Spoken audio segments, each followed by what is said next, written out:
Mejor permitirme que ahora haga un cierto recorrido, recordando, porque creo que la mayoría lo conocéis, pero para situar adecuadamente lo que he dicho, lo que acabo de compartir y lo que compartiré en el tramo ya ultimísimo de este encuentro, quiero recordaros algunas cosas.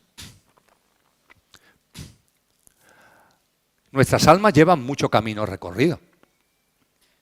Y esta humanidad tiene mucho camino recorrido. A lo largo del camino que llevamos recorrido, grandes hombres y grandes mujeres nos han dado ya una sabiduría espectacular que está a nuestra disposición. Esa sabiduría, en lo que ahora aquí nos interesa, tiene una peculiaridad que se basa en el patrón septenario. Patrón septenario. ¿Por qué la sabiduría ancestral, la sabiduría perenne, la sabiduría primordial, usa mucho el patrón septenario, que se basa en 7, como dice su nombre? Pues porque, no me preguntéis por qué, desde hace mucho tiempo se sabe que la realidad en la que estamos, su base es septenaria. Y si la realidad material en la que estamos tiene un esquema septenario, ellos entendieron, ellos y ellas, estos sabios y sabias, que el patrón septenario, ya que la realidad se expresa septenariamente, el patrón septenario es la mejor forma de conocernos a nosotros mismos. Hoy sabemos que el átomo, dentro del átomo, hay un núcleo, protones y neutrones, y que en torno a ese núcleo giran electrones. Hay electrones que giran más cerca, electrones que giran más lejos, como si fueran planetas, o que giran más lejos, o que giran más lejos. A esto se llaman los niveles atómicos. Y según los niveles atómicos del átomo, se configura la materia de una forma o de otra. ¿Cuál es el mayor número de niveles atómicos? Se dice estos circulitos que hay en torno al átomo por el que se mueven los electrones. ¿Cuál es el nivel máximo, la rotación máxima? 7. El número máximo de rotaciones posibles sobre el núcleo, como si fueran planetas, es el nivel atómico 7. La materia, en su íntima esencia, se expresa en el patrón septenario del 7. Los átomos se diferencian entre sí en función del nivel atómico de sus electrones. Y el nivel atómico de sus electrones, como mucho, es 7. Hoy sabemos que, además de la materia, hay otras cosas. Por ejemplo, parte de los rayos del Sol que no vemos tienen esa característica que se llaman las ondas de espectro. Y sabemos ya cuánta tipología, cuántas clases de onda de espectro hay. ¿Cuántas son? 7. Hoy ya conocemos la tabla de los elementos químicos, los 118 elementos químicos.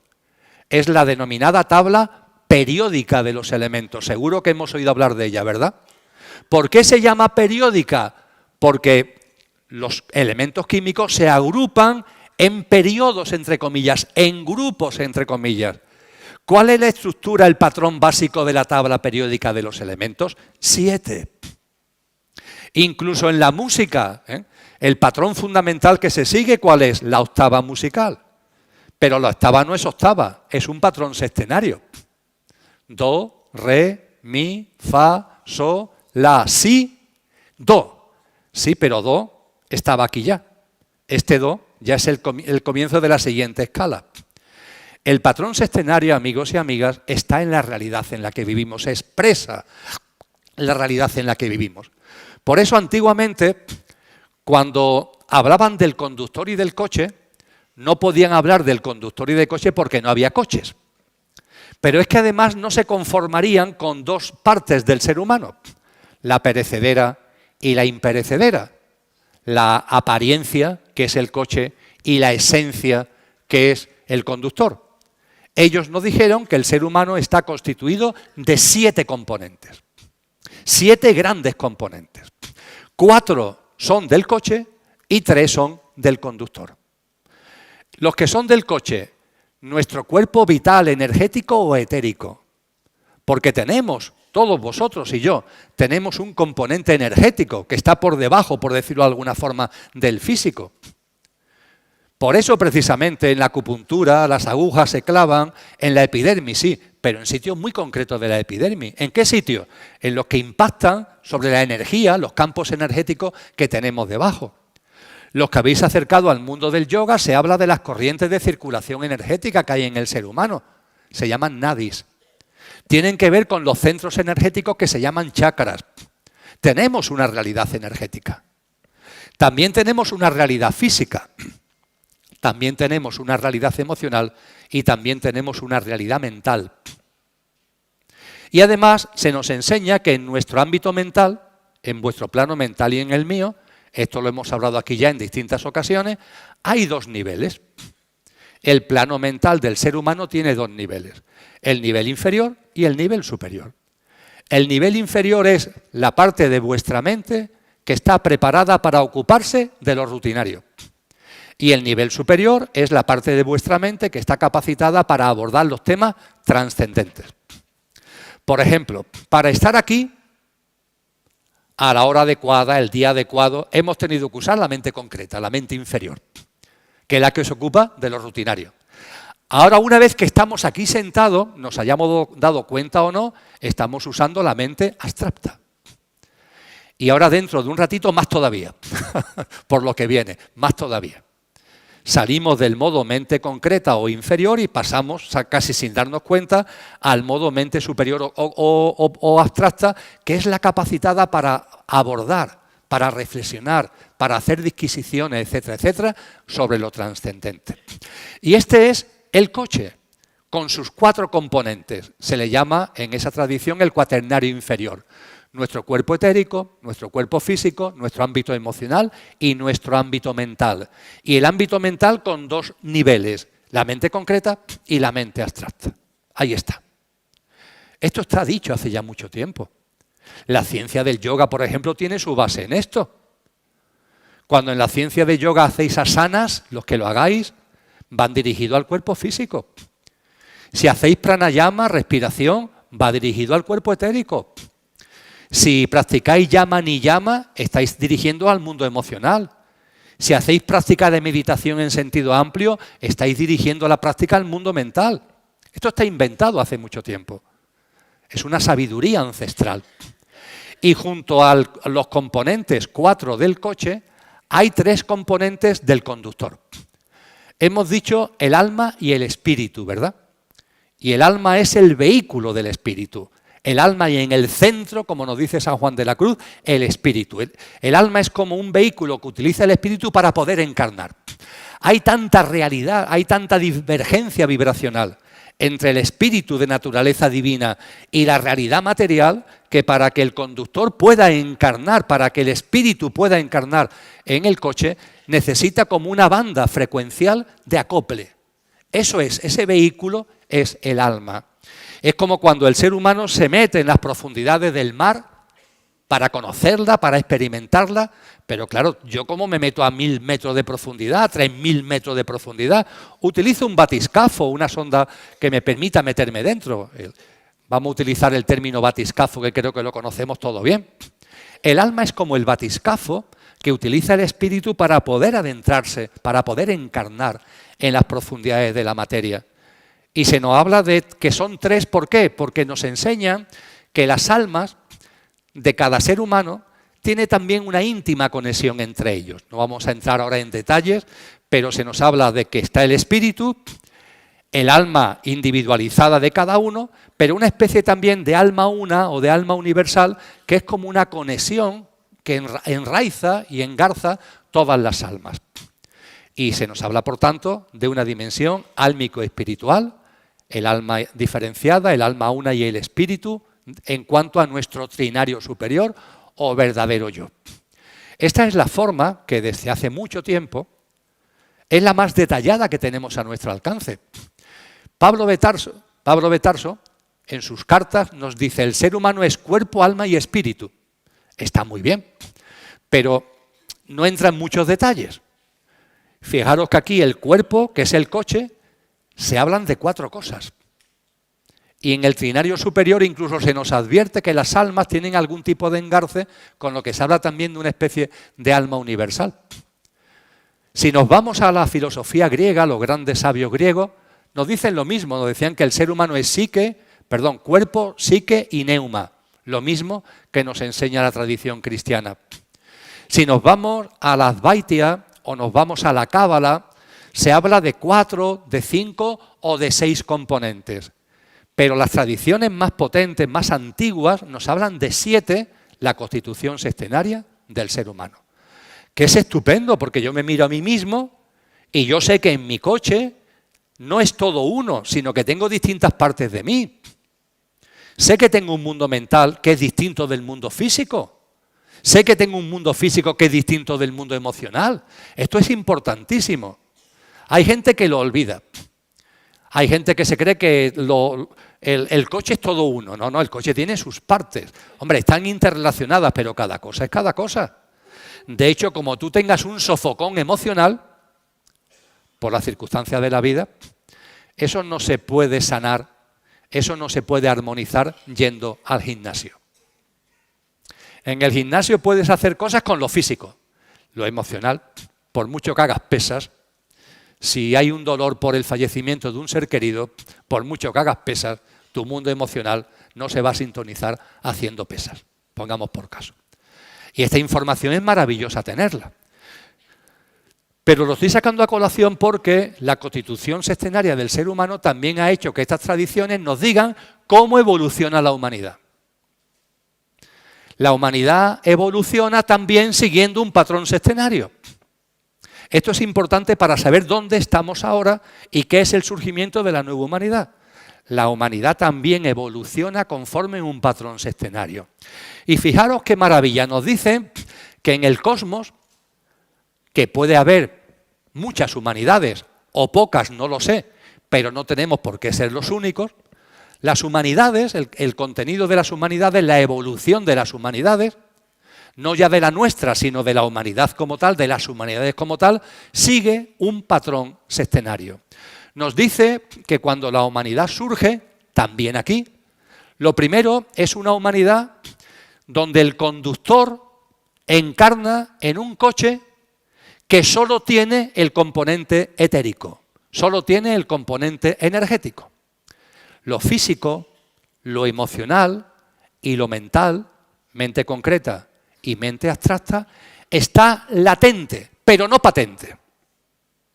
Diréis que hubo una fase de la humanidad en la que las dimensiones álmicas espirituales, posiblemente la vuestra y la mía, encarnamos y el contexto, el ser humano en el que encarnamos no tiene mundo físico, ni emocional, ni mental, sino que es puramente energético o etérico.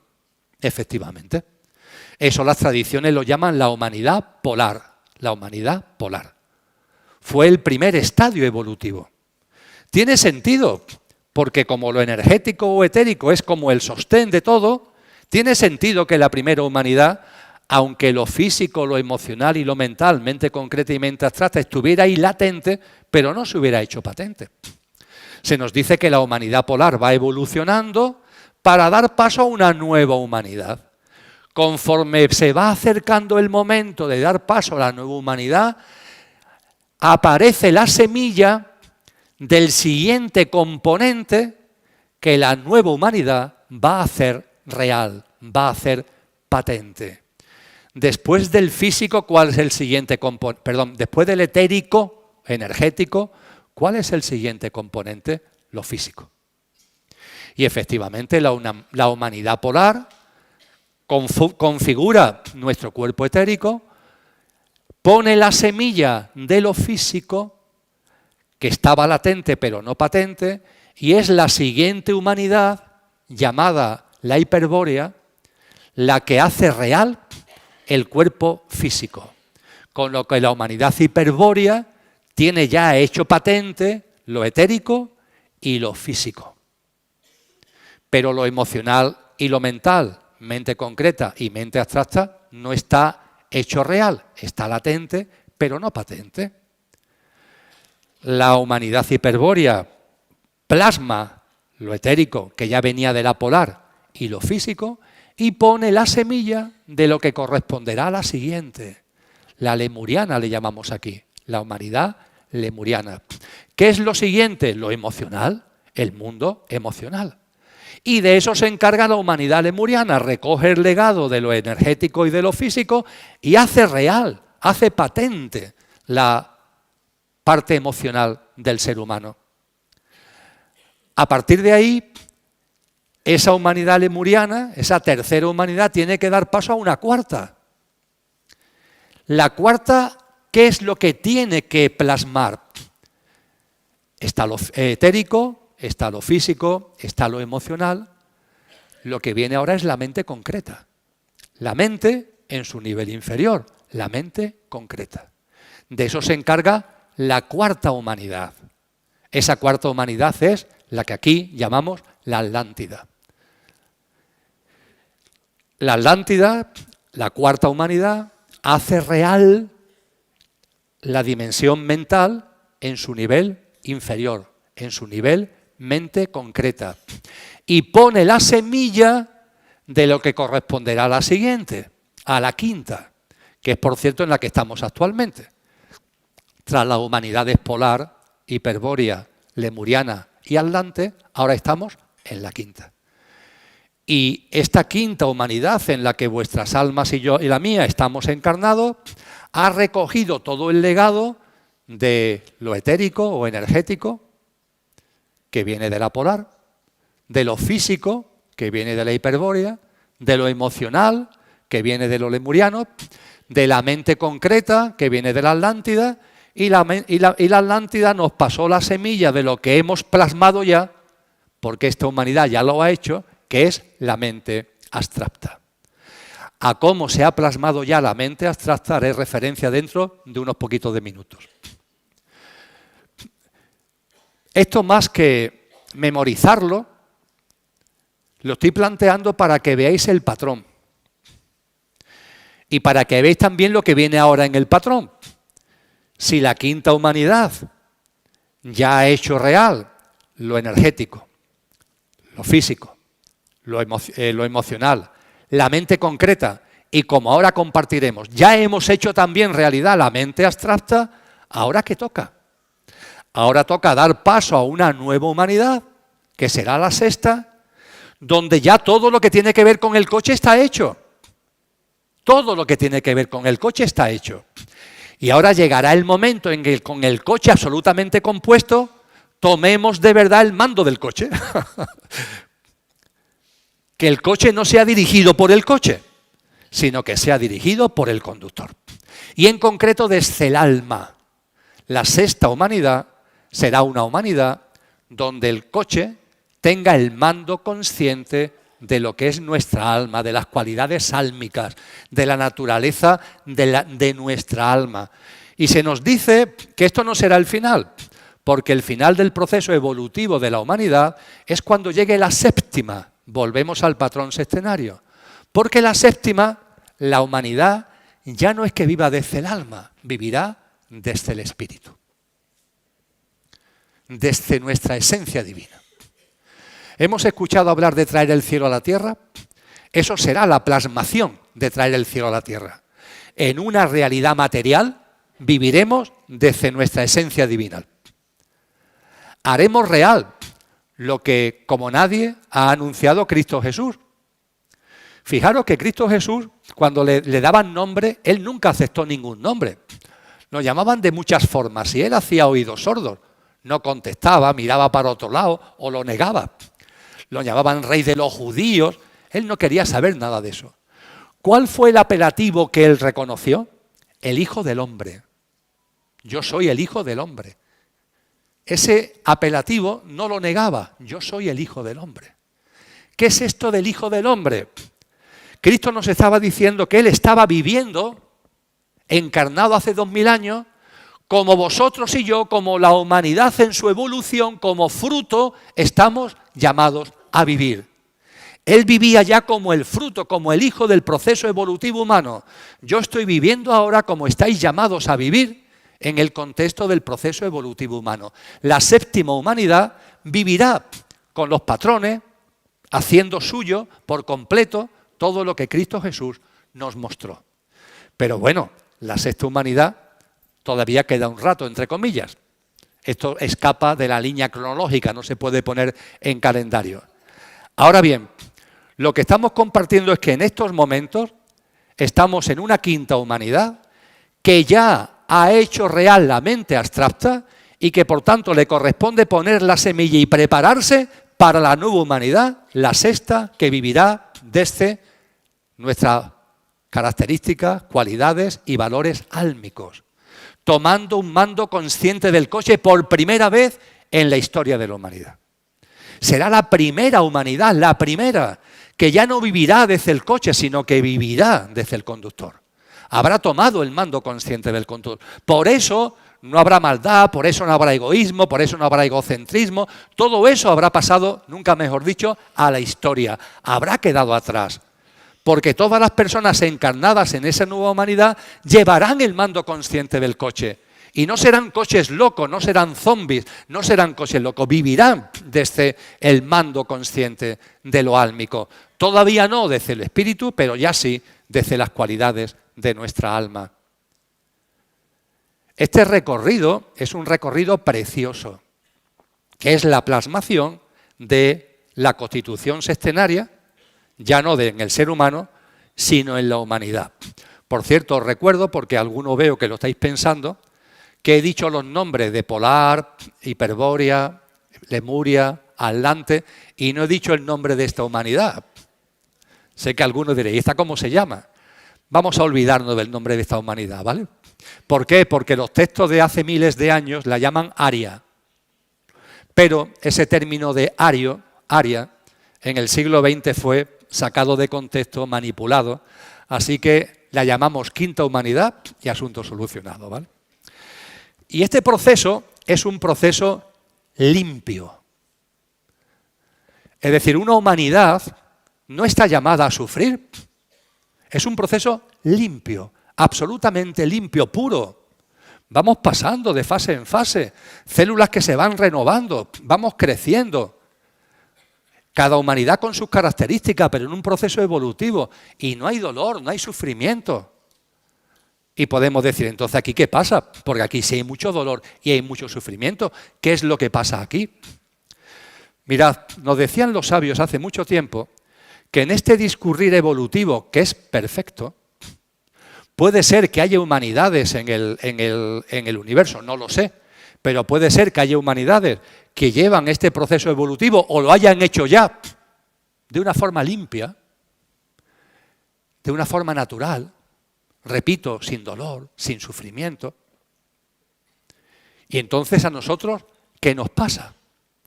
Los sabios nos decían, hay un momento álgido en este proceso. Fijaros, un ser humano que tiene la dimensión conductor en un cuerpo etérico. Ese cuerpo etérico está en absoluto contacto con las energías. Lo sobrenatural y lo trascendente no se computa como idea, es que se vive. Cuando tú no tienes una barrera física, tú estás en contacto con las energías de la naturaleza, con las energías del mundo. Eres uno, eres tú, pero vives en sinergia, vives en conexión.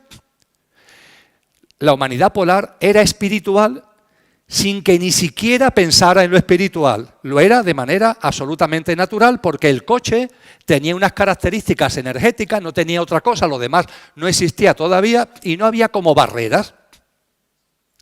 La siguiente humanidad es la humanidad hiperbórea. En la humanidad hiperbórea aparece lo físico. Pero ojo, es solamente lo físico.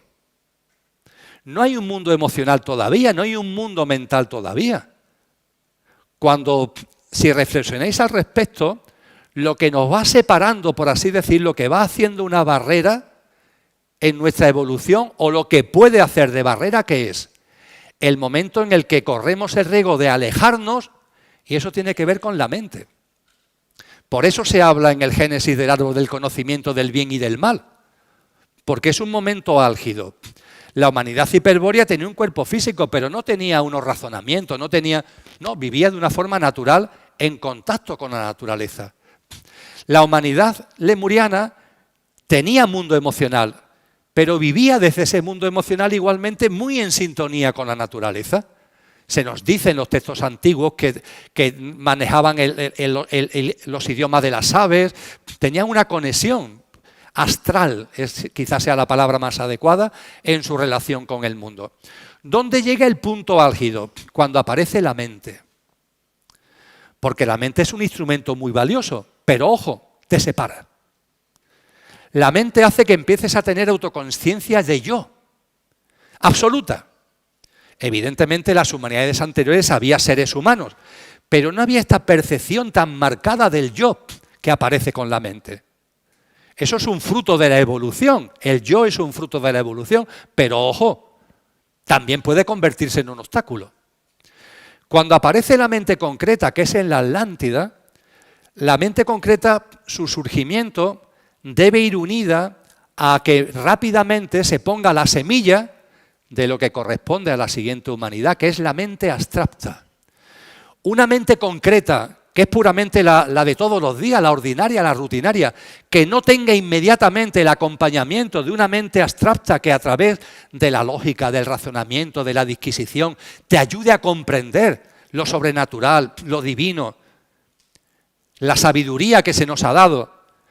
Como esa mente concreta no vaya rápidamente acompañada de una mente abstracta, eso puede meter a la humanidad, si eso se produjera, en un socavón, en un enorme bache. Pero esto, en su proceso natural, no tiene por qué ocurrir. De hecho, no ocurre. En la cuarta humanidad se consolida la mente concreta, pero en esa cuarta humanidad muy rápidamente se pone el semilla de la mente abstracta que le corresponde plasmar en la quinta. No hay como un gap temporal importante entre la aparición de la mente concreta, que te rompe de la conexión natural con lo sobrenatural y con lo espiritual, sino que aparece muy rápidamente la mente abstracta, que, repito una vez más, a través de la disquisición, a través del entendimiento, a través del discernimiento, te ayuda a comprender las grandes realidades. Pero aquí en este planeta, ¿qué sucedió? Que esta evolución natural se rompe. Es vuestra historia, es la mía. Aquí se rompe. Lo que es un proceso limpio, como he dicho varias veces, se ha roto. Y se rompe porque la humanidad atlante, la plasmación de la mente concreta, se impulsa, se acelera abruptamente cuando todavía quedaba mucho para que se pudiera poner la semilla de la mente abstracta. Es decir, hay una interferencia externa que lo que debe ser una especie de vagones de tren que van como concadenados, se rompe esa cadena y entre la aparición de la mente concreta, la plasmación de la mente concreta y la aparición de la semilla de la mente abstracta, se hace un gran agujero. Esto es lo que vosotros y yo conocemos como el pecado original. El pecado original tiene que ver precisamente con esto. Y yo sé que es un término una expresión, pecado original, que a la mayoría de la gente hace que salga corriendo. Dios mío, este hombre no va a hablar del pecado original. Pues sí, vamos a hablar del pecado original, porque es muy importante para entender lo que estamos viviendo en estos momentos.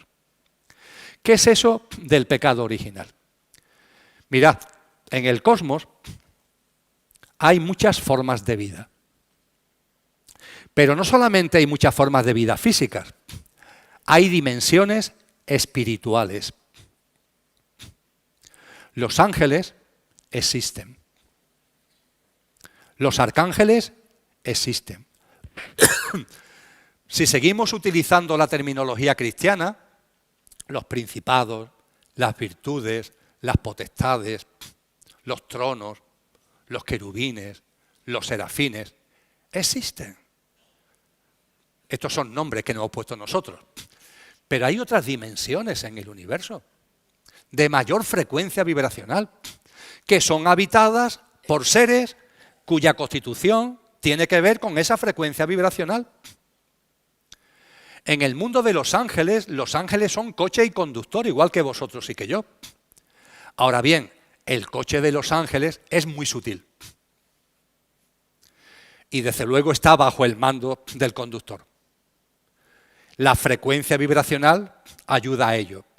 Conforme vamos subiendo, esto es más así. Pero en todas las formas de vida, en todas esas dimensiones espirituales, hay formas de vida y hay seres. En esas dimensiones, la dinámica, la lógica, es vivir en sintonía con el sentido de la vida. Nos dicen los antiguos, aquello que no tiene origen es origen de todo lo originado. Al ser origen de todo lo originado se encuentra presente e inmanente en todo lo originado, también en ti, también en mí, nuestra divinal esencia.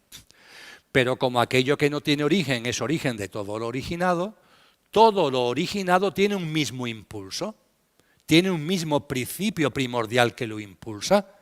Es lo que los orientales llaman el Tao, el principio primordial que todo lo impulsa. La vida en el universo, en el cosmos, tiene un sentido. Y ese sentido está lleno de amor. Las enseñanzas de Cristo al respecto son fundamentales. De aquello que no tiene origen, que el diccionario de la Academia Española de la Lengua llama Dios, hablan muchas tradiciones espirituales. Han hablado muchas tradiciones espirituales, muchas. Ahora bien, solamente en la tradición, en las enseñanzas de Cristo, se nos da la clave maravillosa para entenderlo. Cuando en el Evangelio de Juan se nos dice, Dios es amor. Dios no es castigo. Dios no es castigar a uno, premiar a otro. Dios no es un señor de barba blanca que esté más allá de Júpiter o del Sol. Dios es amor. Y fijaros porque nos dice a continuación, y el que no conoce el amor, no conoce a Dios. Dios es amor. Y ese amor impregna el universo. Ese sentido de la vida, ese principio primordial que todo lo impulsa, es amor, amor puro, que todo lo impele, que todo lo empuja. La vida entera está llena de amor. Pero ojo, por eso mismo, las formas de vida que hay en el cosmos, vosotros, pero también los seres espirituales, tienen libre albedrío. Porque hay amor. Si no hubiera amor, esto sería dirección obligatoria. Oye, el sentido de la vida es este y tú tienes que vivir alineado con el sentido de la vida. Pero como hay amor, esto, que es precioso, tiene un cierto inconveniente. Y es que si tú quieres vivir a contramano del sentido de la vida, el Tao te lo permite. El símbolo del Tao es el yin y el yang. El círculo es uno. No hay dos círculos, es uno. Hay una parte blanca dentro del círculo y una parte negra dentro del círculo, ¿verdad? Pero todo forma parte del círculo. Y para romper dualidades, en la parte blanca hay un circulito negro y en la parte negra hay un circulito blanco. No caigas en dualidad. La realidad es una. El sentido de la vida es uno. Ahora, como ese sentido está impregnado de amor, tú y los ángeles y los arcángeles y los querubines, tú puedes vivirlo. Tú puedes vivir alineado con el sentido de la vida o a contramano del sentido de la vida. Esto es precioso. Y vosotros y yo tenemos esa libertad para vivir alineados, en sintonía, en armonía con el sentido de la vida. Vivir alineados con el sentido de la vida es reverenciarla en todas sus manifestaciones. Es alabar a aquello que lo ha creado, que es Dios, el Padre.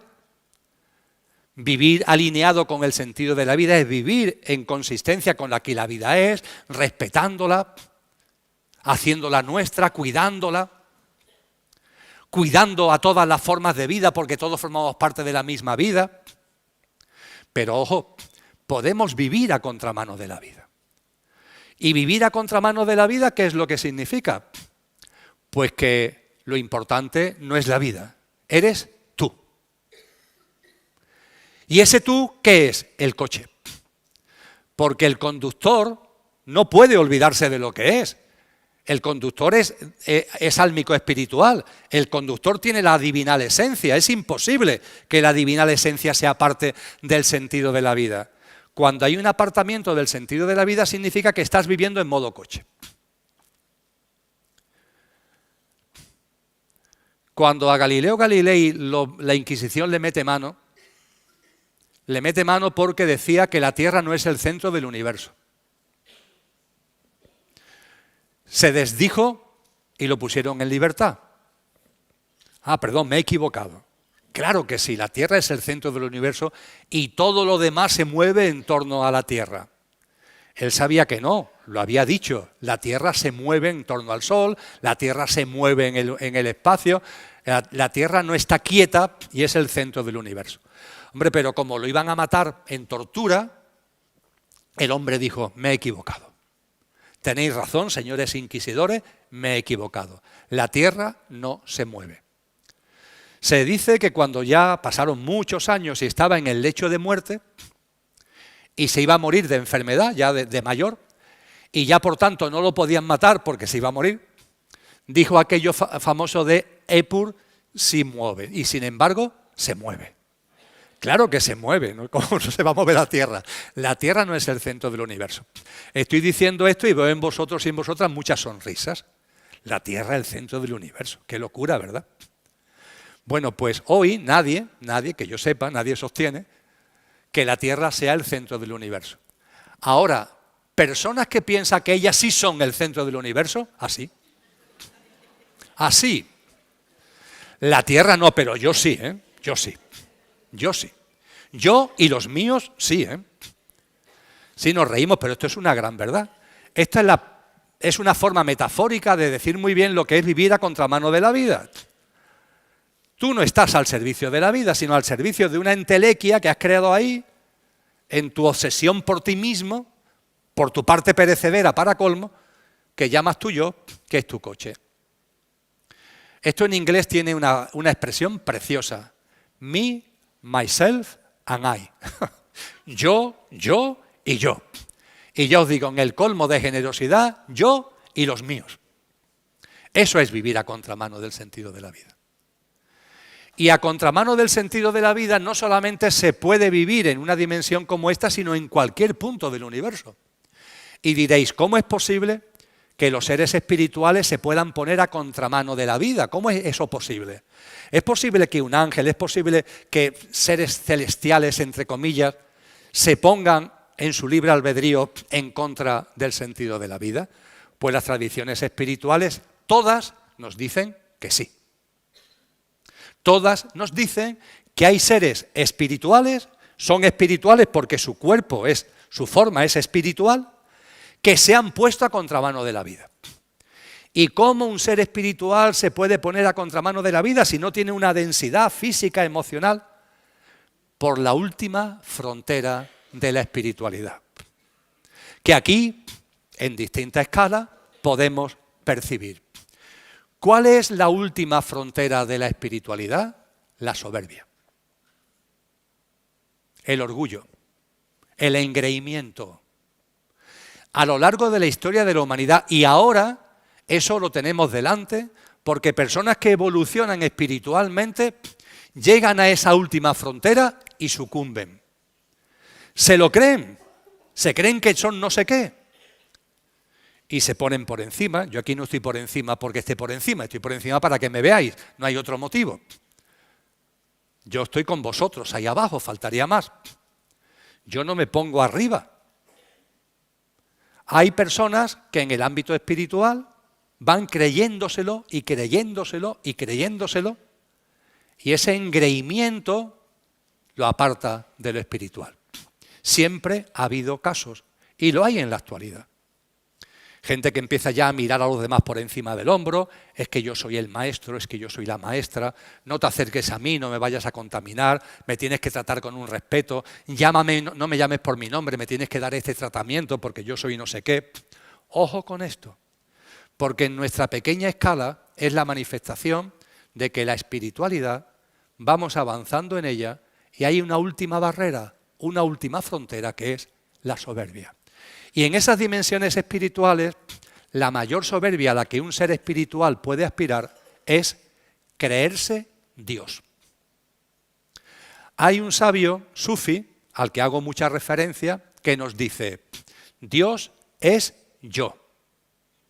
Y yo soy Dios cuando ceso de ser yo. Este último yo es el coche. Dios es yo. Aquí está encarnada la divinal esencia. Y yo, para vivir con la divinidad que soy, ¿qué es lo que tengo que hacer? Cesar de vivir desde el coche. El coche tiene que estar bajo el mando consciente del conductor. Dios es yo y yo soy Dios cuando ceso de identificarme con mi pequeño yo, con mi mundo egoico, dejo de creer que soy el centro, etcétera, etcétera, y entonces se produce la conjunción perfecta. La vuelta al hogar, por decirlo de alguna manera, a la que todos estamos llamados como el hijo pródigo de la parábola de Jesús. Pero ojo, el engreimiento sumo, es decir, Dios es yo y yo soy Dios. No sin cesar de ser yo, sino siendo yo, hombre. Yo soy Dios. Los seres espirituales tienen, por la última frontera, que es la soberbia, la posibilidad, en su libre albedrío, de ponerse contramano de la vida, creyendo que pueden ser Dios sin cesar de ser ellos. Y esto es lo que nos enseñan las tradiciones que ocurre, que ha ocurrido. Nos hablan de un querubín, es uno de los grados más altos. Un querubín que es como el que encabeza ese engreimiento. Ese querubín es el que le llamamos actualmente Satanás, en la tradición occidental, en la tradición cristiana. Nos dicen también que hay en el mundo de las potestades, de los principados, quien se suma a ese movimiento de soberbia y de orgullo.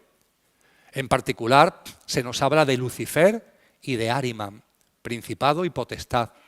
Y se nos dice que también se le suman un número considerable de ángeles, que también aspiran a que esa divinidad la puedan plasmar desde ellos mismos, sin cesar de ser ellos en esa arrogancia y en esa soberbia. Estoy siendo muy sintético, pero estoy transmitiendo que en los mundos espirituales, también en libre albedrío, se puede vivir a contramano del sentido de la vida, y eso tiene que ver con la soberbia y la arrogancia y pretender vivir desde uno mismo, desde la propia divinidad, como si fuéramos Dios. Cuando los seres espirituales se ponen a contramano de la vida, ¿qué le pasa? No dejan de ser seres espirituales. Cuando un ser humano mata a otra persona, asesina vilmente a otra persona, no deja de ser físicamente un ser humano. Si no, la policía lo tendría muy fácil, ¿no? Si los asesinos se transformaran, les salieran, yo qué sé, cosas por la cabeza, 4 brazos, yo qué sé, se descuajeringaran, pues entonces sería muy fácil identificar a los asesinos. Pero no, una persona puede ser un asesino en serie y vas por la calle y eres uno más. Los seres espirituales no se transforman, no dejan de ser espirituales porque caigan en la soberbia. Pero su estado de conciencia cae vibracionalmente. La vibración se viene abajo. Fijaros que antes hablábamos que para vivir en la nueva humanidad habrá que coger el ascensor, y solo si tu estado de conciencia tiene la frecuencia ya en sintonía con la nueva vibración de la Tierra, podrás vivir en la nueva humanidad. Pues aquí pasa lo mismo, pero a la inversa. Tú estás alto, pero como vibracionalmente te has venido abajo, aunque sigas siendo un ser espiritual, no puedes seguir viviendo en esas dimensiones sutiles, porque no tienes sintonía vibratoria desde tu estado de conciencia. Y caen. Por eso se le llama ángeles caídos, caen. ¿Dónde caen? Caen a un mundo que es el inframundo que está en este plano, donde sí tienen sintonía. Su bajón vibracional tiene sintonía con una parte de este plano que es el inframundo. Y aquí están. Y al estar aquí, ellos quieren ser como Dios. Quieren ser Dios. Y para ser Dios necesitan quienes le reverencien, quienes les adoren, quienes vivan bajo sus dictados, con su visión de las cosas, con sus pautas y sus patrones de vida, con sus hábitos y comportamientos, los que ellos quieren para que de esa forma los estemos reverenciando y los estemos adorando. Y esos seres caídos, esos seres espirituales caídos con Satanás a la cabeza, son los que al inicio de la Atlántida, interfieren en un proceso que es limpio, donde no ha lugar a dolor ni sufrimiento ninguno, pero ellos interfieren porque quieren ser como Dios, están aquí y ven en nosotros ese rebaño que quiere que lo adoremos, que lo reverenciemos y que vivamos bajo sus dictados y bajo sus pautas de vida. Adán y Eva, amigos y amigas, no son un hombre y una mujer.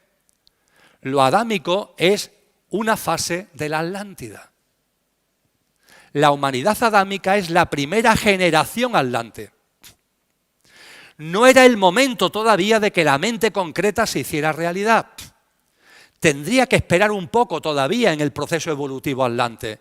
Y cuando se hiciera realidad la mente concreta, debería estar ya muy cerca el momento de la aparición de la semilla de la mente abstracta. ¿Qué es lo que hacen los seres espirituales involutivos? Meten la mente concreta en el ser humano muy pronto, abruptamente. Teóricamente, para hacernos un favor, pero realmente no nos hacen un favor. Nos sacan de la evolución natural que deberíamos seguir. Si os vais al Génesis y repasáis lo que Satanás, la serpiente, le dice a Eva, es que lo dice con toda claridad. Le habla del árbol del conocimiento, que es la mente concreta, la dualista, la que divide lo bueno, lo malo. La humanidad todavía no está preparado para eso, no puede hacer lo suyo. Y sobre todo no puede acercarse a esto cuando aún le queda mucho para que la mente abstracta, aunque sea en semilla, empiece a aparecer. Pero al principio de la Atlántida, en la humanidad adámica, hay una interferencia y eso es lo que se llama pecado original. Y el ser humano, de una forma masiva, esa humanidad adámica de una forma masiva, se cree esas mentiras.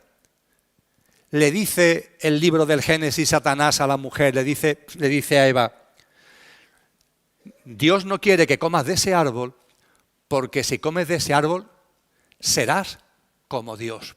Serás como Dios. Esa soberbia que antes hablábamos, esa plasmación de la soberbia de ser como Dios, aparece claramente en el libro del Génesis. El pecado original es una interferencia involutiva que se lleva a cabo en la primera generación adámica, que la humanidad hace suya mayoritariamente, no en su totalidad, pero sí en una gran parte. De ahí el mito de Caín, de Abel, pero sí en una gran parte. Y cuando aparece la mente concreta, pero la mente abstracta todavía le quedan millones de años, ¿qué es lo que sucede? Que te pierdes. Se ha roto la conexión natural con lo sobrenatural. Y no tienes el instrumento para que desde la mente abstracta puedas tener esa conexión. Y es como un desierto, se genera como un desierto inmenso, de mucho tiempo, donde la humanidad camina con la mente concreta ya, pero todavía queda mucho para que aparezca la semilla de la mente abstracta. ¿Y esto qué pasa? ¿Qué sucede? Que nos alejamos de Dios.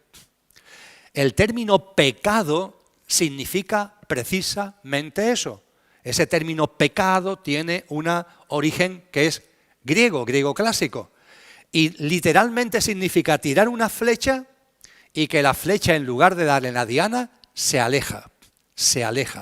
Eso es el peccatum, eso es el pecado, el alejamiento. Pero claro, el alejamiento tiene un problema. No solo es que te alejes porque la flecha no da en la diana, es que la flecha sigue para adelante. Con lo cual te alejas cada vez más. Eso significa que ya no solamente la primera generación adelante, sino las que fueron viniendo después, fueron en una dinámica donde mayoritariamente el alejamiento fue cada vez mayor, cada vez mayor. ¿Por qué se le llama pecado? Porque es alejamiento de lo divino, de lo sobrenatural. ¿Por qué se le llama original? Porque es el alejamiento de los alejamientos. Todos los demás alejamientos tienen como consecuencia ese alejamiento primario. ¿Y por qué pasa de padres a hijos? Algo que en las religiones dogmatizadas cuesta mucho trabajo explicar. ¿Yo qué tengo que ver con lo que hicieron mis abuelos? No.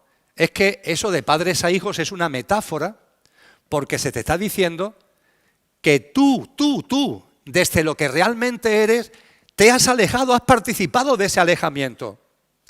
Porque nuestras almas no es la primera vez que encarnan. Claro, si tú niegas la reencarnación, esto es imposible de entender. Pero es que nuestras almas no es la primera vez que encarnan, llevan muchas encarnaciones. Encarnamos muchas veces en la Atlántida.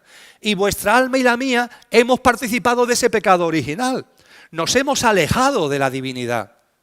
En ese desierto que tuvimos que atravesar por esa interferencia involutiva, nos hemos despistado por completo. Y esto hay que reconocerlo. No tenemos que desgarrarnos las vestiduras, nos hemos alejado. Las cosas que estamos viviendo y hemos vivido como historia humana es simplemente la prueba del 9 de que no estamos en sintonía con lo que deberíamos estar en sintonía, con la vida, con lo divino, con lo sobrenatural. Estamos alejados, muy alejados. Y ante esto, ¿qué es lo que nos enseñan los textos sagrados? Voy a expresarme coloquialmente, muy coloquialmente. Ante esto, ¿qué es lo que hace Dios? Dios no es un señor de barba blanca que esté ahí pensando lo que hace, me estoy expresando coloquialmente. El Tao, ante este tipo de cosas, ¿cómo responde? Diría que desde un punto de vista de los atributos que le damos a la divinidad, se dice que la divinidad es justa. La justicia. La justicia en el mundo del cosmos es la relación causa-efecto. Eso es la justicia. Lo que también se llama karma. Eso es la justicia. Tú eres responsable de tus actos. Ya está. Y tus actos tienen consecuencias. Ya está. Si son actos de alta vibración, las consecuencias serán de alta vibración. Si son actos de baja vibración, las consecuencias serán de baja vibración. Esto es la justicia. Cada uno es responsable de su vida al 100%. Y cada cosa que tú haces tiene consecuencias. Depende de la frecuencia vibracional de lo que hagas, así será la consecuencia, de mayor o menor frecuencia vibracional. Eso es el principio divino de la justicia que se materializa en el cosmos a través de ese principio hermético que es el principio de causa y efecto. Con lo que desde el principio de causa y efecto, sigo expresándome coloquialmente, muchacho, muchacha, tú te has alejado, paga las consecuencias, ya está. Las consecuencias que tú has creado, tú mismo, venga, para adelante. Esa sería la aplicación de la justicia. Pero claro, también se nos dice que Dios es misericordioso. Es un atributo que se le ha dado la misericordia. Y si es misericordioso, si la divinidad tiene como uno de sus atributos la misericordia, tiene que haber un perdón. Pero claro, si aplico la misericordia, me estoy saliendo de la justicia. Pero si aplico la justicia tal cual, no estoy siendo misericordioso. Esto es una disyuntiva muy fuerte. La única respuesta a esta disyuntiva, y a nuestra pequeña escala no lo podemos aplicar, porque a veces tú, yo en mi vida, nos podemos encontrar ante esta disyuntiva. Situaciones, personas, donde la justicia sería esto, pero la misericordia sería esto, y ambas cosas parece que son antagónicas, con lo cual me quedo ahí como sin saber muy bien qué hacer. La respuesta es el amor. La respuesta es el amor. La única forma de conjugar justicia y misericordia y justicia es amor. Y el amor, para esta sociedad en la que estamos, es incompatible, porque está muy alejada de la divinidad. El amor es de lo que vamos a hablar ahora para entrar ya en la última parte de este encuentro.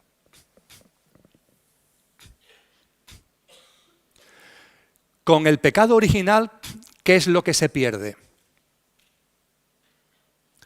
Una humanidad que evolucionaba de forma natural. En los textos cristianos se lo describe diciendo que era una humanidad que evolucionaba de manera perfecta. Una humanidad perfecta.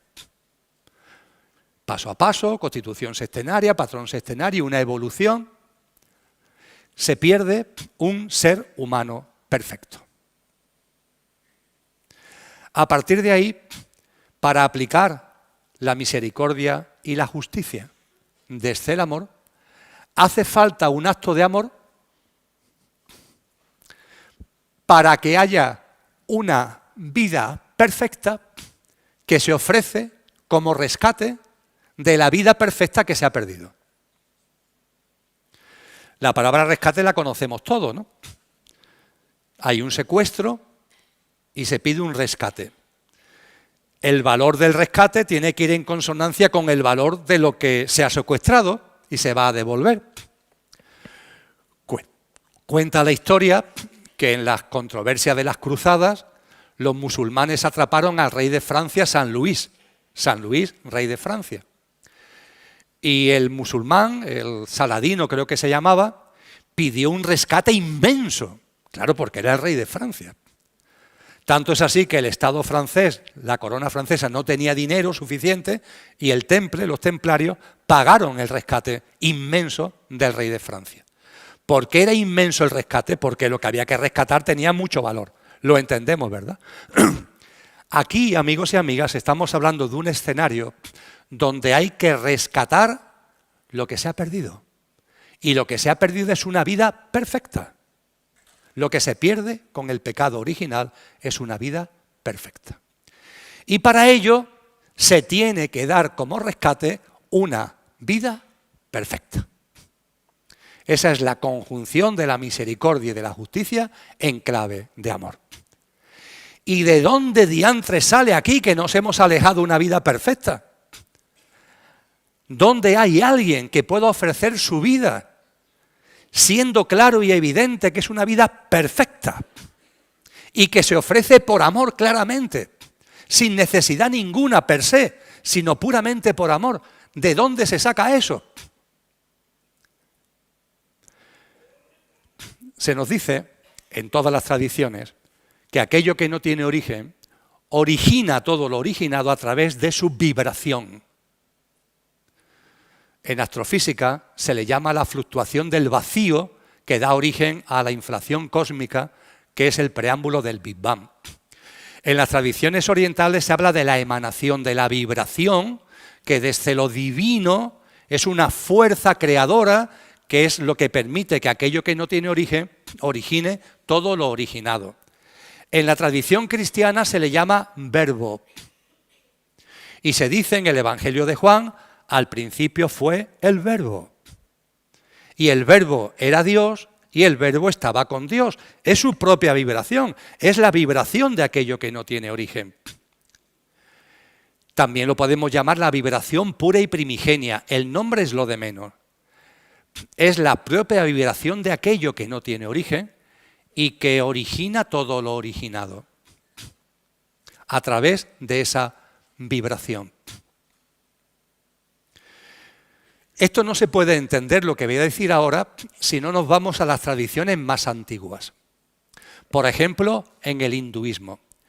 El hinduismo nos dice que todas las fuerzas cósmicas tienen dos posibles dimensiones: Nirguna y Saguna.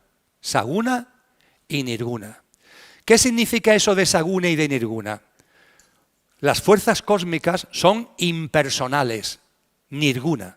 No tienen ningún tipo de plasmación, entre comillas, personal. No tienen ningún tipo de encarnación, son fuerzas.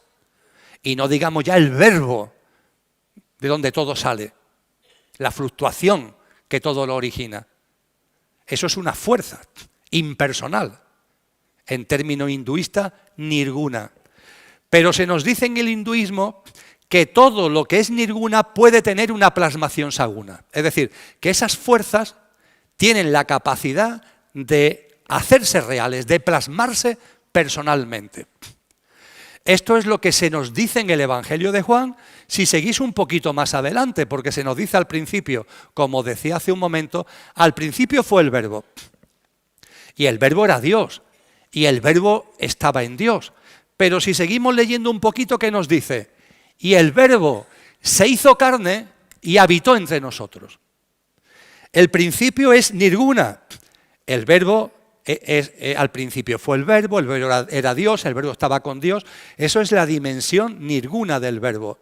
Pero después se nos dice, y el verbo se hizo carne y habitó entre nosotros.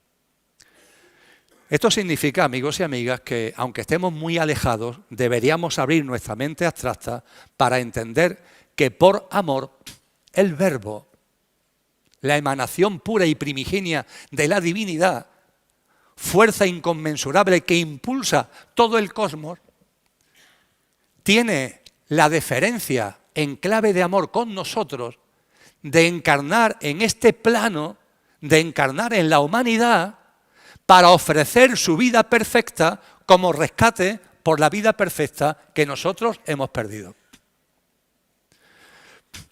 Puedo decirlo de otra forma, de forma más amable. Nuestro alejamiento era irreversible.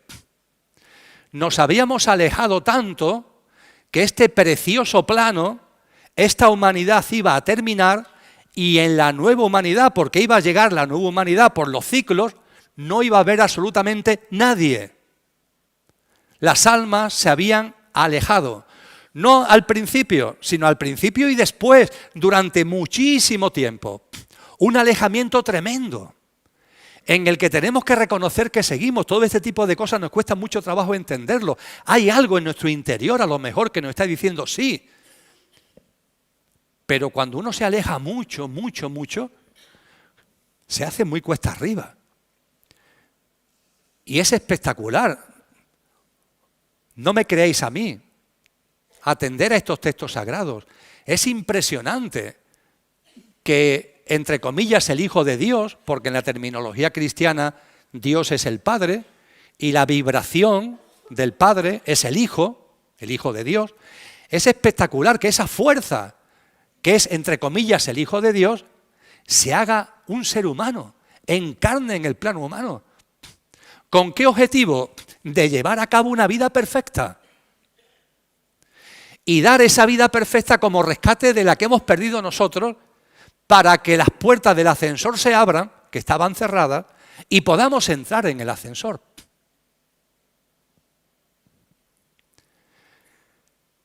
Y este rescate tenía un precio muy alto, dar una vida perfecta.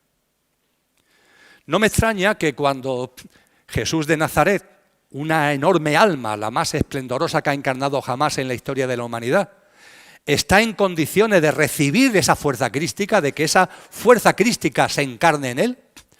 Es lo que en los evangelios cristianos se narra en el bautizo del río Jordán. Es el momento simbólico en el que en esa gran alma que había plasmado todo su potencial, tenía 29 años, ¡plaf! Es el marco adecuado, es la persona adecuada, el alma adecuada para que lo crístico por fin pueda encarnar. Inmediatamente después, ¿qué hace Cristo Jesús? Antes de comenzar su vida pública, que dura 3 años y poco, ¿qué hace? Se va al desierto, 40 días y 40 noches, para prepararse para la vida que va a llevar después, de enseñanza, etcétera, etcétera. Y finalmente, de pasión y de muerte física. Él lo sabía perfectamente desde el principio. Y se retira durante 40 días para prepararse para todo ello. Y nos narran 3 de los evangelios, no 1, sino 3, cómo estando en el desierto se le presenta a Satanás. En persona. ¿Qué intenta Satanás? Satanás hace un desesperado intento de nublar a Cristo Jesús, de confundir a Cristo Jesús. Porque sabe que como no lo confunda y Cristo Jesús plasme la misión que ha traído, va a abrir las puertas del rescate, va a posibilitar lo que ya Satanás daba por hecho que estaba conseguido, el atrapar a la humanidad y que cuando aparezca el nuevo ciclo humano ni una sola alma esté en disposición, por su estado de conciencia, de disfrutar de ese nuevo ciclo humano. Y Satanás hace un desesperado intento, son las famosas tentaciones. Os recuerdo una porque es muy llamativa. Dicen los evangelios que Satanás hace que Cristo Jesús vea todos los poderes y riquezas que hay en el planeta. Y le dice Satanás a Cristo Jesús, todos estos poderes, todas estas riquezas serán tuyos si te postras ante mí. Serán tuyos si te postras ante mí.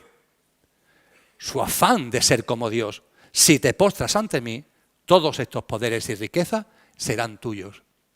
Y ojo, porque dice algo durísimo. Dice, y todo esto te lo puedo dar porque me ha sido dado. ¿Quién diantres le ha dado a Satanás todos los poderes y riquezas? Nosotros, nosotros, con nuestro alejamiento, con nuestra forma de vida, con nuestras creencias absurdas, materialistas, egoístas, egocéntricas. Nosotros le hemos dado todos los poderes y riquezas de este mundo. Y Él los reparte a aquellos que se postran ante Él conscientemente. Esa élite es involutiva. Los que están de verdad ahí, que yo no sé ni sus nombres, no me atrevo a dar nombres porque creo que es algo todavía tan escondido que no me atrevo a dar ni nombres.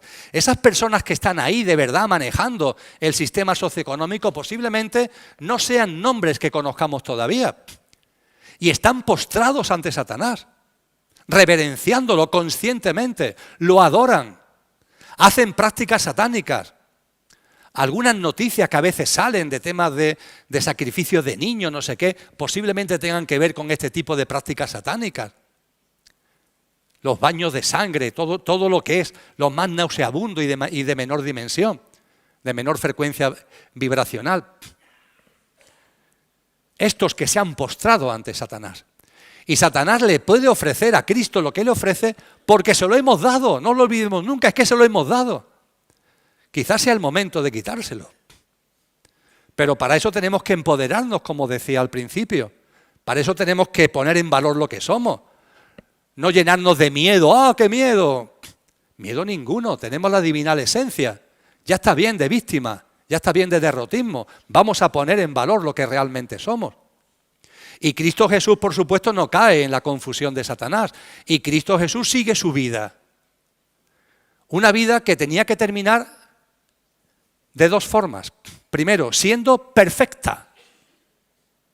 Y segundo, demostrando sin ningún tipo de duda que era perfecta. ¿No os habéis preguntado alguna vez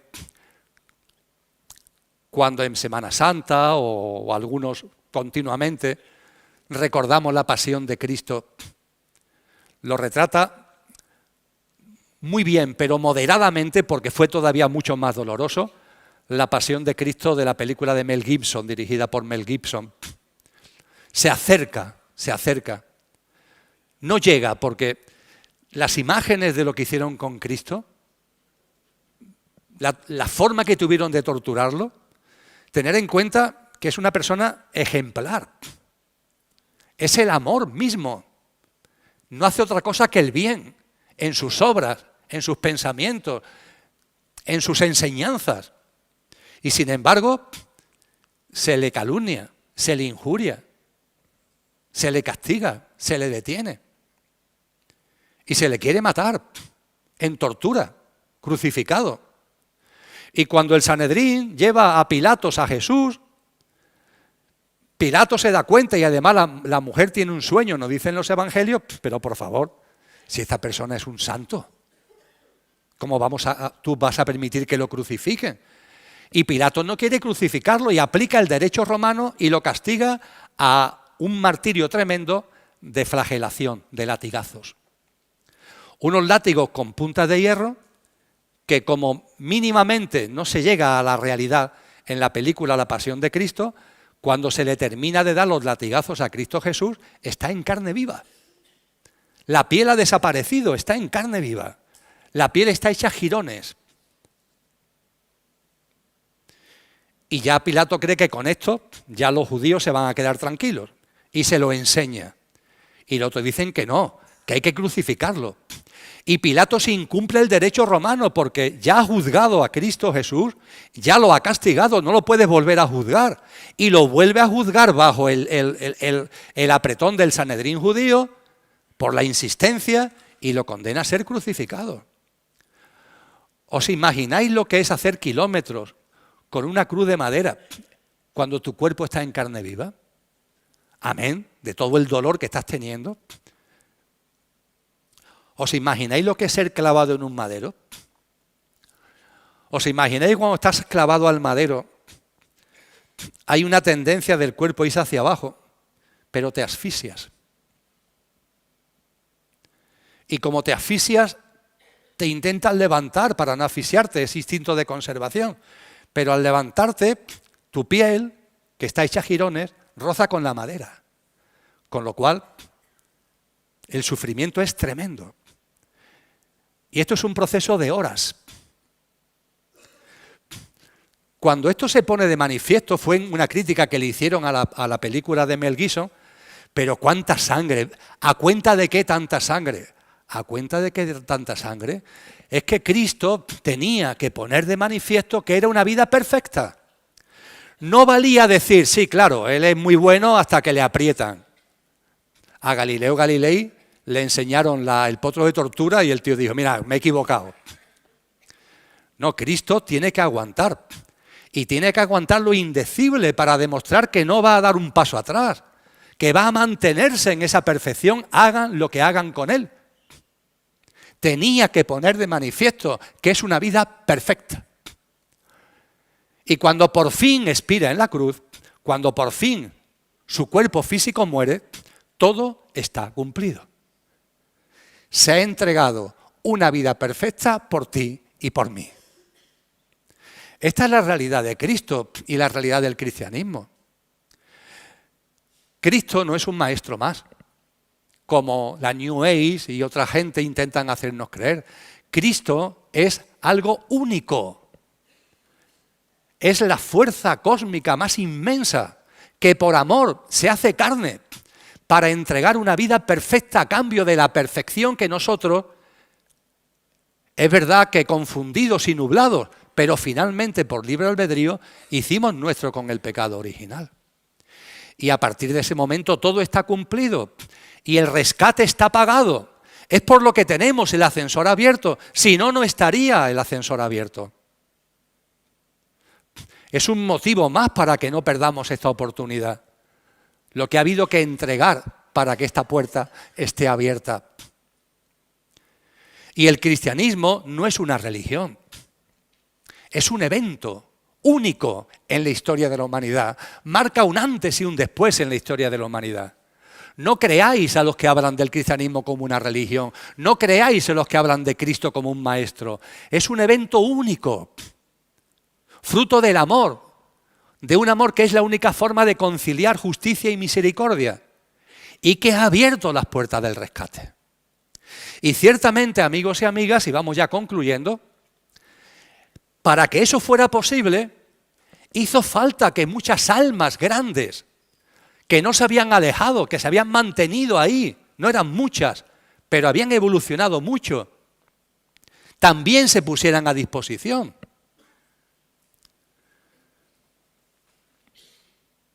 Ese alma maravillosa que era que encarnó en Buda Gautama.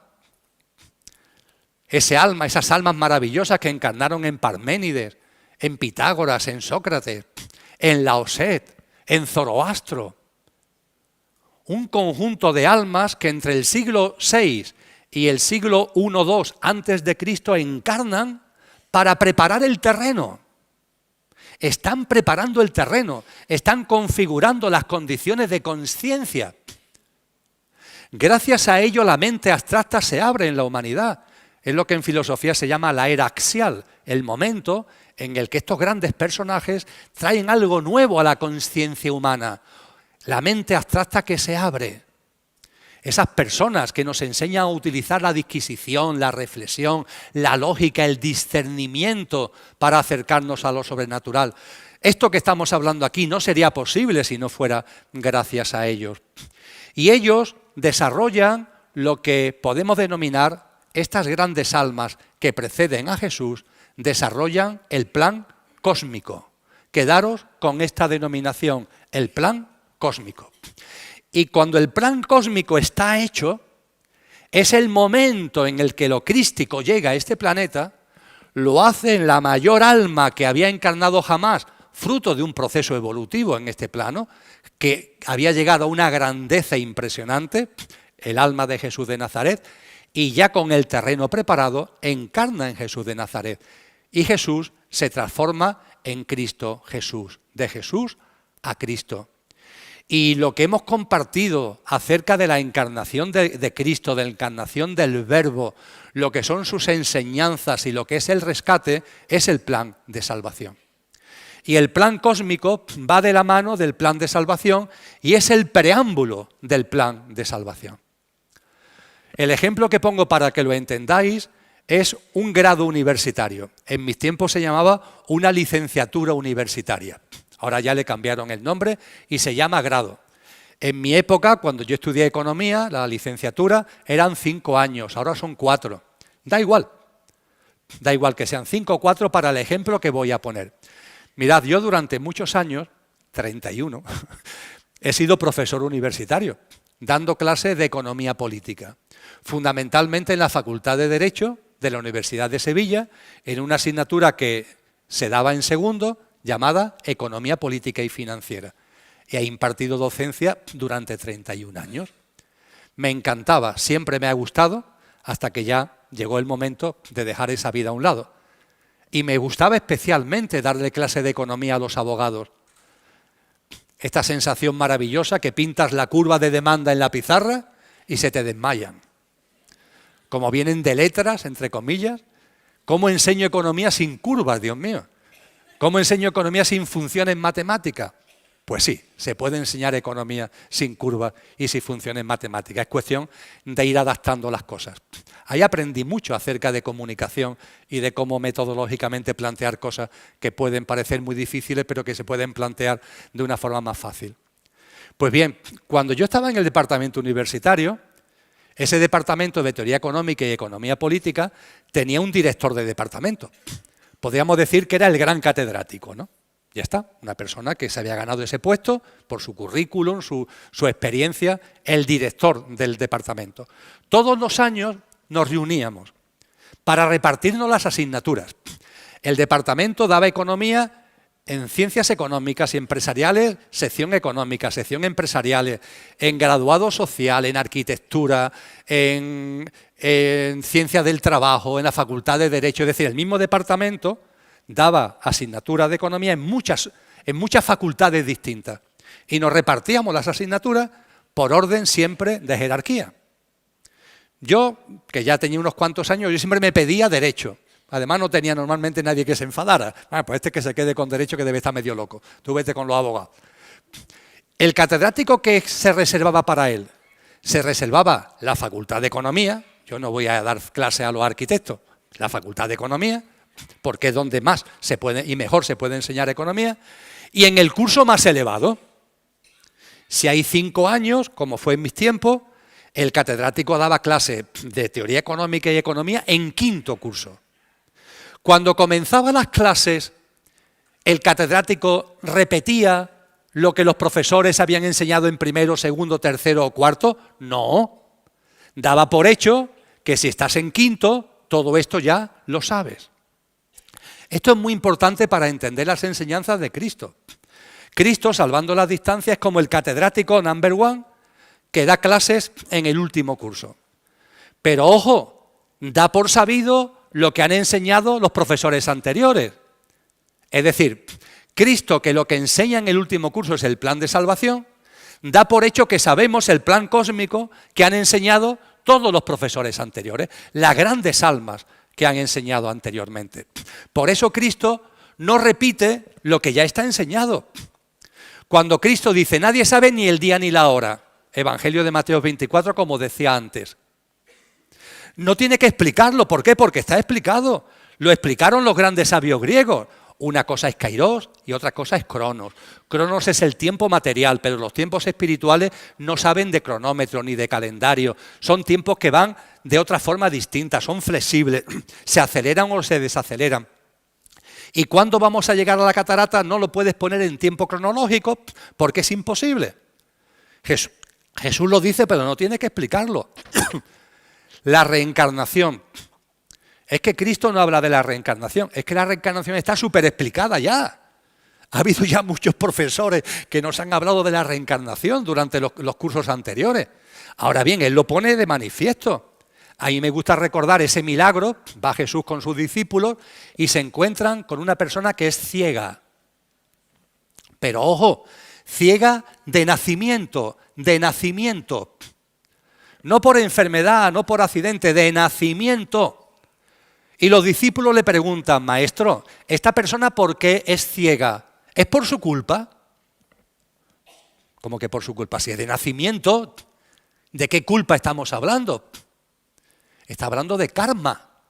Los discípulos le están diciendo, ¿esta persona es ciega por su karma? Es decir, ¿es ciega en esta vida porque está, entre comillas, plasmando por causa y efecto cosas de vidas anteriores? Que le preguntan por el karma de esa persona que es ciega de nacimiento. Pero la respuesta de Jesús es preciosa, porque le dice, no es por su karma, es por su dharma. Teoría pura de la reencarnación. Le dice, no es por su culpa.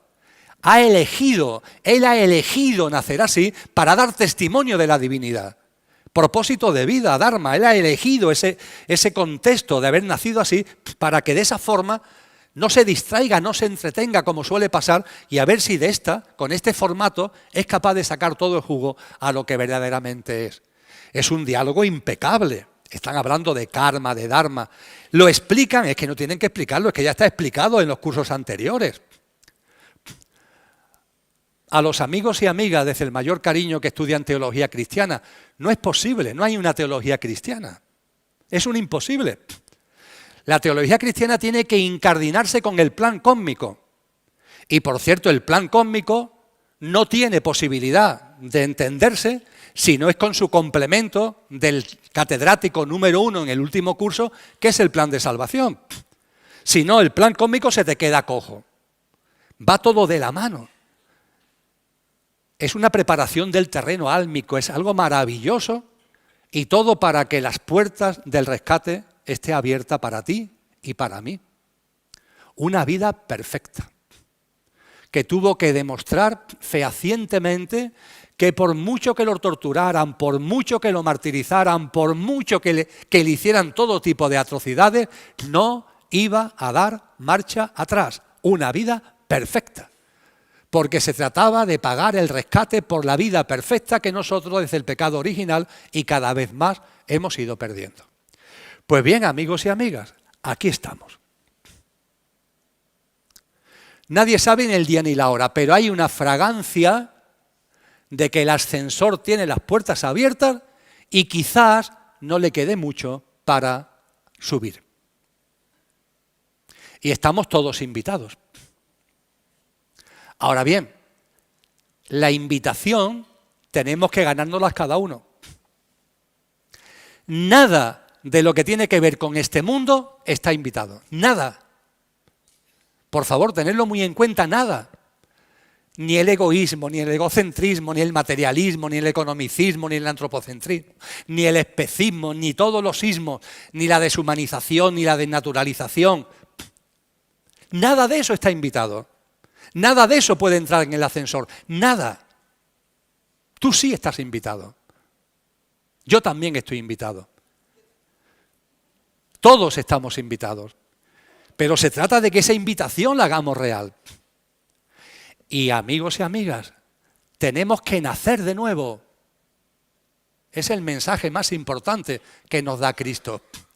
Esta Navidad satánica que acabamos de conmemorar, ¿qué es satánica? Cristo, Jesús de Nazaret, no nace en invierno. Los pastores no pueden estar a intemperie en aquella zona en invierno, no puede ser, porque las temperaturas son muy bajas. Todos los datos apuntan que nació entre junio y octubre. Pero es que lo de menos es cuando nace Jesús de Nazaret. Lo importante de la enseñanza de Jesús es la natividad. Esa natividad que Él nos dice, nos reclama, nos convoca, tenéis que nacer de nuevo. Se lo dice a Nicodemo, al rabí judío Nicodemo, hay que nacer de nuevo. Y Nicodemo le pregunta despistado, pero ¿yo cómo puedo volver al vientre de mi madre? Y le dice Jesús a Nicodemo, tú eres un rabí judío y no sabes de lo que te estoy hablando, hay que nacer de nuevo.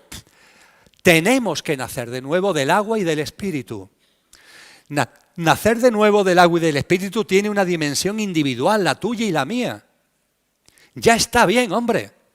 ¿Cuánto tiempo vas a seguir viviendo bajo las prácticas, bajo los sistemas de creencia, consumismo, estrés, ansiedad, desprecio por la vida, desprecio por tus semejantes, arrogancia, soberbia, querer llevar razón, estar siempre ahí como el magistrado de la vida, esto está bien, esto está mal, esto me gusta, esto no me gusta? ¿Cuándo vamos a dejar de actuar de esa manera? Tenemos que morir a esa vida, hay que morir para nacer en vida a esa nueva vida, hay que nacer de nuevo, amigos y amigas. Nacer de nuevo es ser buena gente, ser nuestra mejor versión. Que de instante en instante hagamos realidad lo que somos.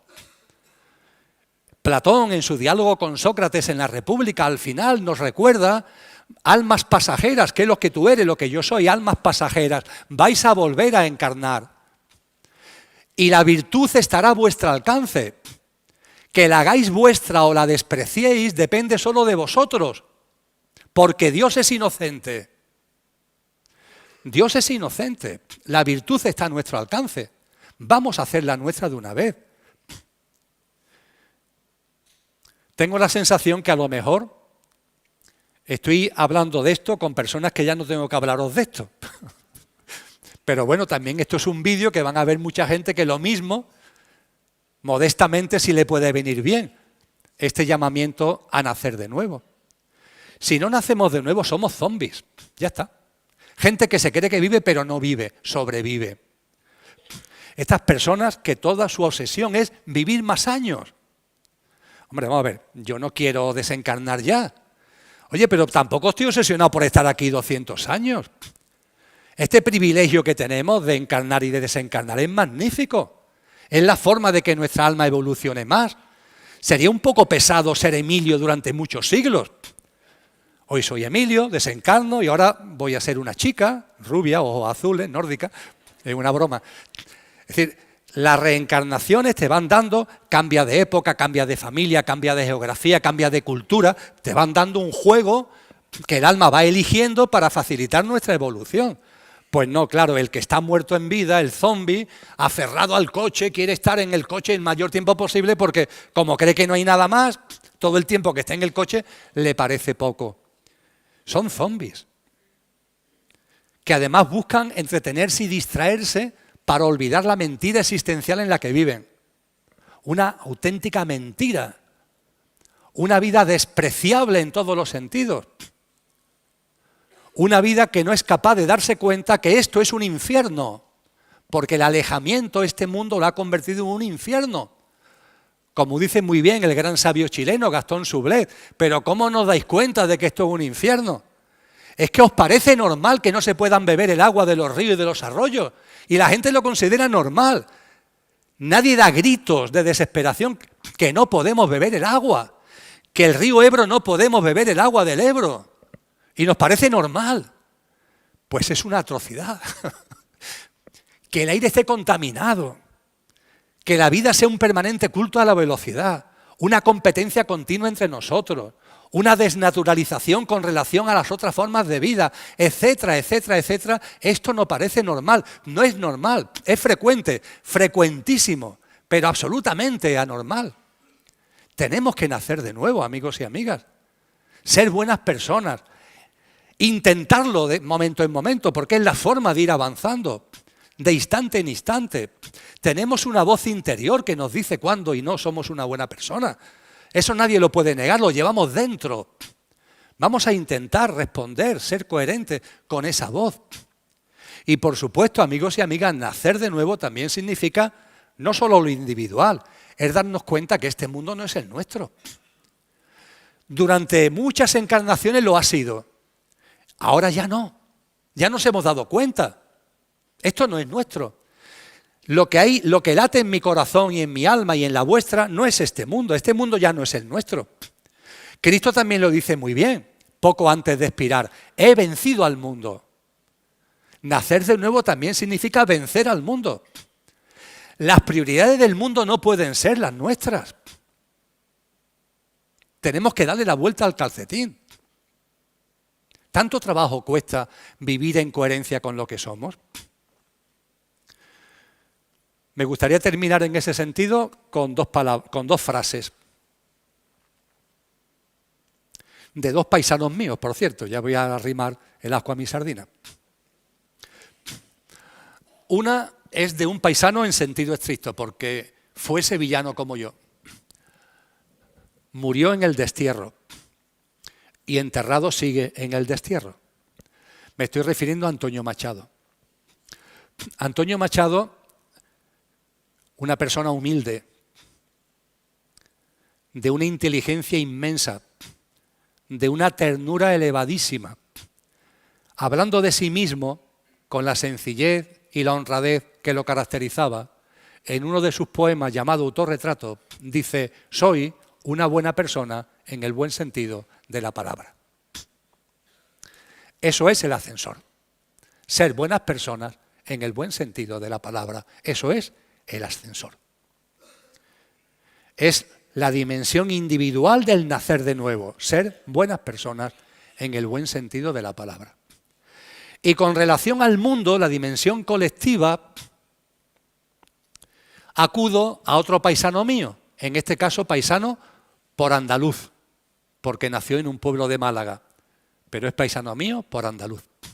Vamos, de hecho, vivió la última parte de su vida, hasta que le dieron 2 tiros en la cabeza, en una cuneta en agosto del 36, vivió en un pueblecito muy cercano a la ciudad de Sevilla. Me estoy refiriendo a Blas Infante. Blas Infante, una persona ejemplar, manipulada por completo hoy por la política, da vergüenza, para mí me da vergüenza en Andalucía escuchar las cosas que los políticos dicen de Blas Infante, porque olvidan lo fundamental, la dimensión espiritual de este hombre. Sí, tenía un pensamiento político, tenía una ideología, le han puesto la etiqueta del padre de la patria andaluza, pero lo más importante de Blas Infante era su dimensión espiritual. Una persona que en cuanto a que pensó a ganar dinero como notario, en cuanto a que tuvo la primera plaza, dedicaba una parte importante de su sueldecito para pagarle a los que cazaban pájaros. La gente cazaba pájaros para venderlos como comida. Y él lo que hacía es que a los que cazaban pájaros le compraba los pájaros por más dinero que le podían pagar los otros, con la única condición de que se lo dieran vivos. Y cuando los cogía vivos, se iba en medio del campo y los soltaba. Y una parte importante de su sueldo, de sus honorarios como notario, lo dedicaba a eso. Un señor que esto pasó en Lora del Río, un pueblo de la provincia de Sevilla, cuando lo destinan a Isla Cristina, que es de la provincia de Huelva, resulta que aparece un zorro que empieza a comerse gallinas y la gente organiza una partida para cazar al zorro. Él le dice: si me los traéis vivos, os pago por el zorro. Y lo cazaron al zorro, pero no lo mataron. Se lo llevaron a Blas Infante. Blas Infante después se pasó a Coria del Río, donde ya finalmente lo mataron en el año 36, a las afueras de Coria, y estando en Coria se fue con el zorro. Él ya, cuando al zorro consideraba que lo había, entre comillas, educado, que ya no era tan salvaje, lo soltó, porque consideraba que ya no iba a atacar a rebaños, pero el zorro no se quería ir. Y la foto más emblemática de Blas Infante, Lola y yo lo tenemos en nuestro salón de casa, encima de la chimenea, es una foto donde está Blas Infante con su zorrito, al que le puso de nombre Dimas. Y de hecho tiene un libro precioso que son mis diálogos con Dimas, no tiene desperdicio. Lo que es el amor a la vida, lo que es la reverencia por la vida. ¡Qué espiritualidad más tremenda! Y fijaros, porque Blas Infante tiene un mensaje que vale para todos, pero especialmente para el plan B, especialmente para los que van detrás del flautista de Hamelin tirándole piedras. Porque Blas Infante dice en un momento concreto de su vida, dirigiéndose a una serie de gente: si vuestra revolución no es la del espíritu, quedaros con vuestra revolución. Si vuestra revolución no es la del espíritu, quedaros con vuestra revolución. Porque el espíritu es el único revolucionario verdadero. El espíritu es el único revolucionario verdadero. Amigos y amigas, vamos a hacer la reevolución de una vez. Ahí está el ascensor. Para que tenga las puertas abiertas, ha habido que llevar a cabo un acto de amor inconcebible para esta sociedad que ha matado a Dios y que vive tan alejada de lo que realmente es. Pero es un acto de amor esplendoroso y único. Ahí están ellos metiendo la pata, nublando, confundiendo, pero toda la jerarquía celestial evolutiva está con nosotros. Los ángeles están con nosotros.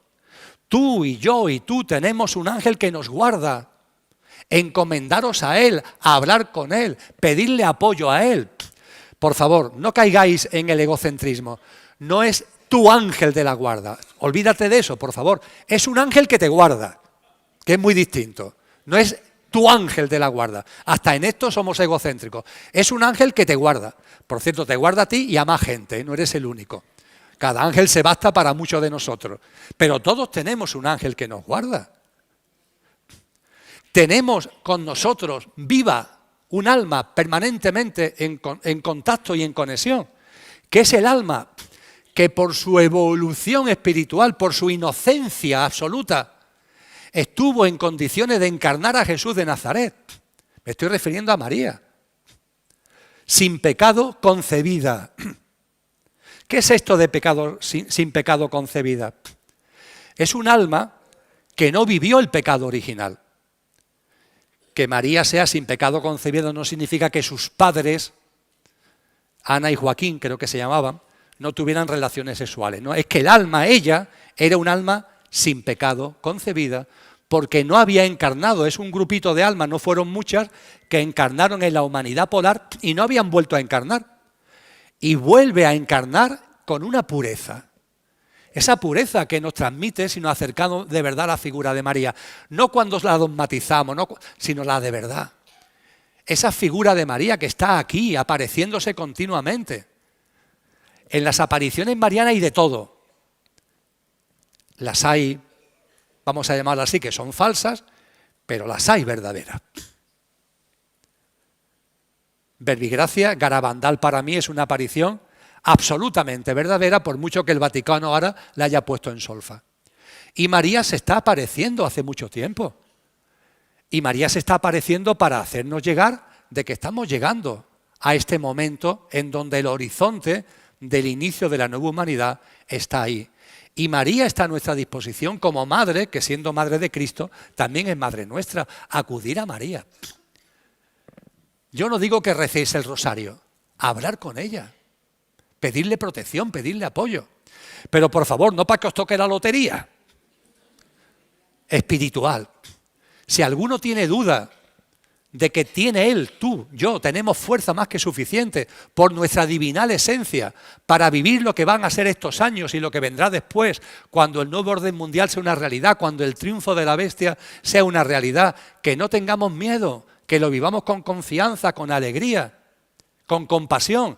Y si alguno tiene duda, que tire de su ángel que le guarda, que tire, entre comillas, perdonadme la expresión de María, que estamos muy bien acompañados, que tenemos la jerarquía celestial con nosotros, que si Cristo ha sido capaz de llevar este acto de amor tan inmenso, como cuando está llegando el momento del día de Ilorache no vamos a tener ese acompañamiento privilegiado, siempre lógicamente que nos abramos a Él. Y la mejor forma, y concluyo, y concluimos, muchos lo sabéis, como todos los años, la mejor forma de entrar por la puerta grande en ese ascensor es ternura y alegría. Y como la alegría es enormemente importante, vamos a terminar, querida Carmen, con la canción de la alegría. Muchísimas gracias.